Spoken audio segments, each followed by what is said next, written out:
Welcome to Beer in Front. I'm your host, Dave Zalatoris. Every week I'll discuss a beer that maybe we've forgotten along the way while we accumulate our check-ins and badges. Some weeks I'll feature a new beer that has potential to be a classic. Being from Chicago, I'll talk about some local beers I had during the week, I'll add my spin to events of the day, and at the end of the show I'll call out the Jagoffs of the week. This week's beer will be Angel of Fire from Alarmist. That's Beer in Front, coming up now. Welcome to episode 85 of Beer in Front. How is everyone doing this week? This should be a quick show. No guests, no nothing. You just get to hear me. But I do have a good show I'm going to have on as my Beer in Front. Angel of Fire. This is a collaboration between Alarmist Brewing and the Chicago Brewseum, so I'm looking forward to having Angel of Fire. If you have some spare time, could you please subscribe and review the show on whatever platform you listen to? That'll help out a lot. Also, if you're interested, you could go to patreon.com/beerinfront if you'd like to support the podcast.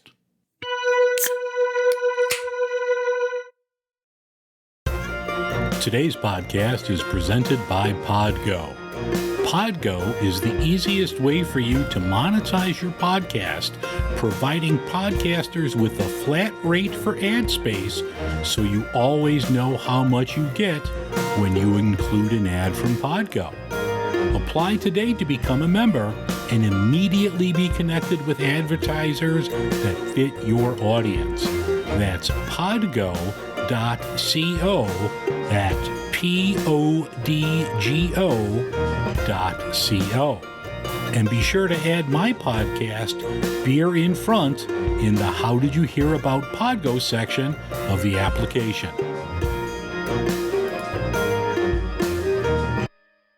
In beer news this week, people have been drinking more during the pandemic. Yeah, go figure. This has led to a huge spike in the need for liver transplants. Researchers say those receiving transplants are on a wait list due to alcoholic hepatitis.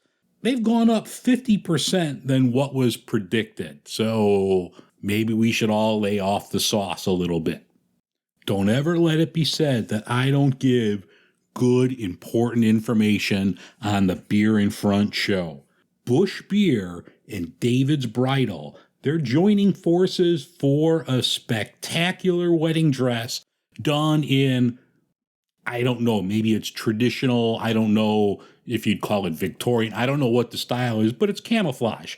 Now, I don't know what wedding dresses go for, but this camouflage dress is $749, and it goes up to a size 30W. You could choose between either the green or the gray camo. Go to davidsbridal.com for more info. And I think if you go to the website, you'll get like a discount. So the Beer in Front show saves you money. And if you get this dress, I am a legally ordained minister who could perform the ceremony for you. So everyone's a winner at Beer in Front. Stone Brewing has shut down its Napa location, laying off up to 40 members of its staff. Well, since it's Stone, you know there's lawyers involved. Stone claims the building owners didn't help them at all with rent during COVID, and the building owners claim that Stone isn't paying rent. Stone is still ranked in the top 10 of all craft breweries in the United States, so I think they could have wrote out the rent check or at least maybe Venmo'd it or Chase Quick paid the rent, but what do I know? So Stone has closed the Napa Valley location. And in more important news than any of that other nonsense, Beguile on November 12th, which is next Friday, they're going to release the 2021 version of barrel-aged flannel pajamas. This beer won the gold medal at the Great American Beer Festival in 2019 in the wood and barrel-aged strong stout category, so this year's version should be a winner. Head over to Beguile's website or follow them on socials for more details. But next Friday the 12th, barrel-aged flannel pajamas is coming back. Oh, the beer in front of me this week is from Alarmist in collaboration with the Chicago Brewseum. This one's called Angel of Fire. It's a roasted lager that clocks in at 5.2%. Let's crack this one open and try it.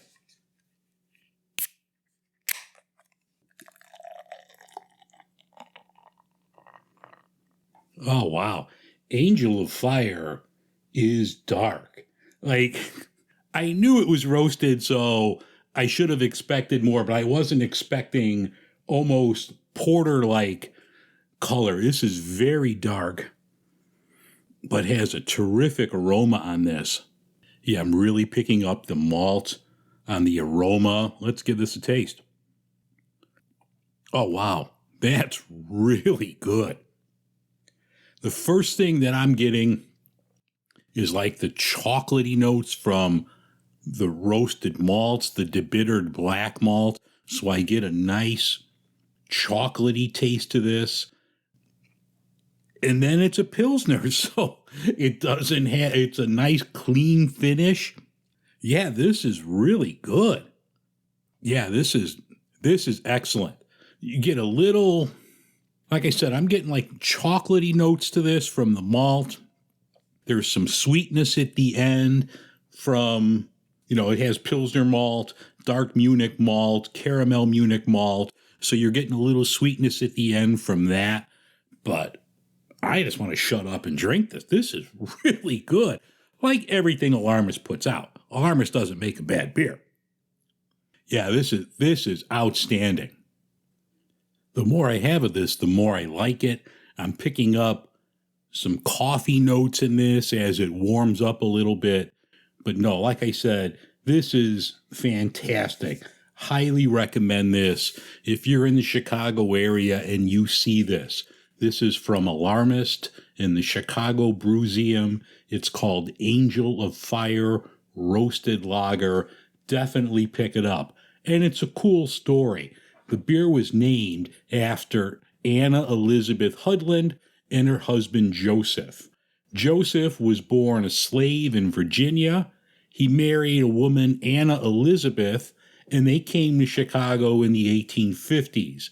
During the Chicago Fire, Joseph, who worked at the Board of Trade, ran in there and saved a bunch of important documents, and Anna opened up her home for people that needed a safe place to stay. She received the nickname Angel of Fire for that, and that's what the beer is named after.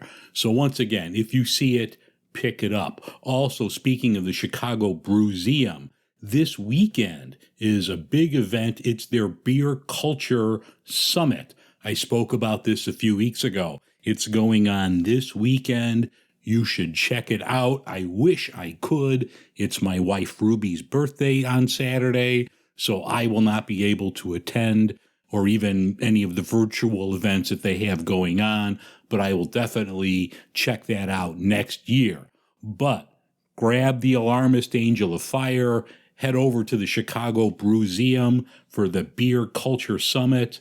Excellent, all around. I didn't have a lot of new beers this week, but the couple that I had I really enjoyed, courtesy of Brian over at the 3-1 Pour in St. Louis. The first one I had was from Perennial. This was called Brew for the Crew. This was a Marzen that I really enjoyed. So if you're in the St. Louis area, check out Perennial's Brew for the Crew. I had another one from Wellspent that was a pale ale called T-Rex Macarena. That's another one I liked, a nice West Coast pale. So if you're in the St. Louis area, check out Wellspent and check out Perennial, and thank you to Brian. All right, here are your Jagoffs of the Week. By the time you hear this episode, the World Series will be over in baseball. And at the start of the World Series, PETA, the People for Ethical Treatment of Animals, has decided that if you're not familiar with baseball, and if you are, just hit the fast forward 15 seconds on your podcast app. But for those that don't know baseball, the area where the pitchers that come in for relief, where they warm up to get ready for the game, is called the bullpen. Okay, for those that fast forwarded, you could listen from here on out. We're good. So PETA does not like the term bullpen anymore, and they have started a campaign to change the name of the bullpen in baseball, and they want to call it the Arm Barn. They think that switching to Arm Barn would be a home run for baseball fans, players, and animals. PETA, you Jagoffs. Sticking with sports, Scottie Pippen. No tipping Scottie Pippen. For those that live in Chicago, you've all heard legendary stories of no tipping Scottie effing Pippen. Scottie has a book out now, and he's still upset with Michael Jordan, and it's coming out that he's pissed about the documentary that came out last year, The Last Dance. Scottie, just go away. Scottie Pippen is one of the greatest basketball players of all time. He was just ranked as in the top 75 players of all time in the NBA. This list came out just a couple weeks ago for the NBA's 75th anniversary. I grew up a Bulls fan. I watched Scottie Pippen, a great two-way player. Offensively, defensively, he was a great player. That should be enough for people. You win 6 rings, you're considered one of the greatest of all time, you're in the Basketball Hall of Fame. I think you led a good life. And you've kept your money because you don't tip anyone. But now Scottie is upset, and he has a book coming out, and he's just dissing Michael Jordan. And why? You were a great player. Don't worry about what Michael Jordan did. And he's saying stupid stuff like Michael Jordan wouldn't have been a superstar without Scottie Pippen. Well, Scottie, I think if you remember your rookie year when you didn't do anything, when your stats were compared to Brad Sellers, that Michael was the MVP, Defensive Player of the Year in all this. So, Scottie, you had a tough year last year, losing your kid, and I empathize with you, and I can't imagine how horrible that is. But Scottie, just shut up. Let Michael be. Whatever. He was the greatest player of all time.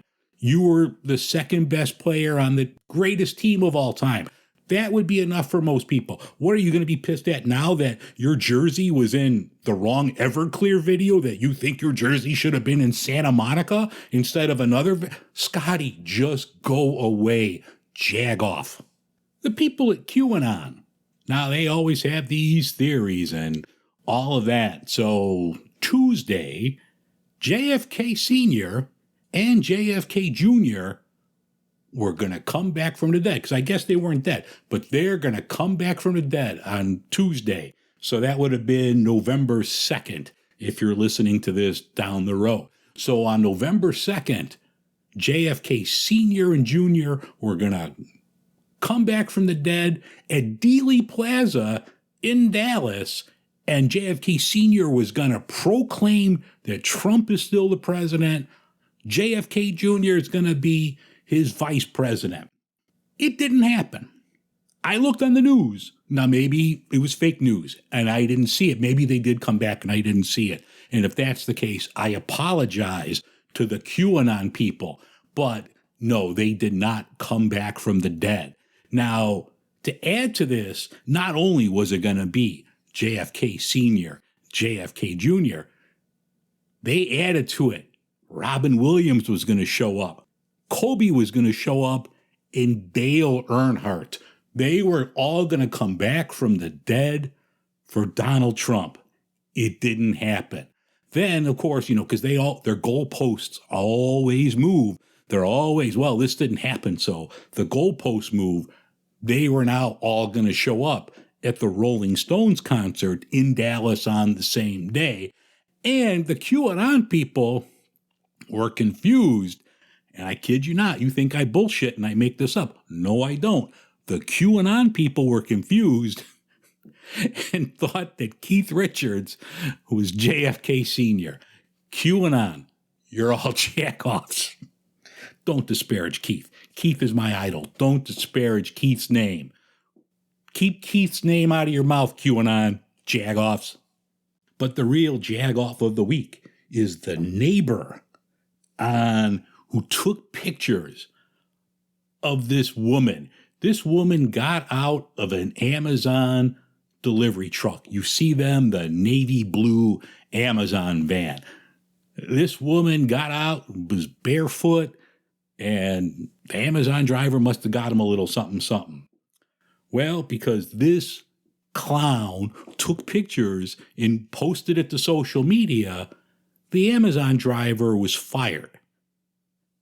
He should have gone with the George Costanza defense. Was that wrong? Should I not have done that?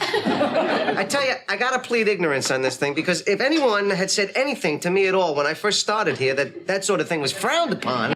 I'm sure Amazon fought. There's no union for these drivers, but if there was one, I would be this guy's union steward and use this Costanza defense for him. But back to the neighbor. Mind your own effing business. Did your package arrive on time? Did it arrive on time? Yes. Then let the Amazon driver and this woman get a few minutes of fun. It's none of your business. You got the guy fired so you could get likes on social media. Neighbor of the Amazon driver, you're a jagoff.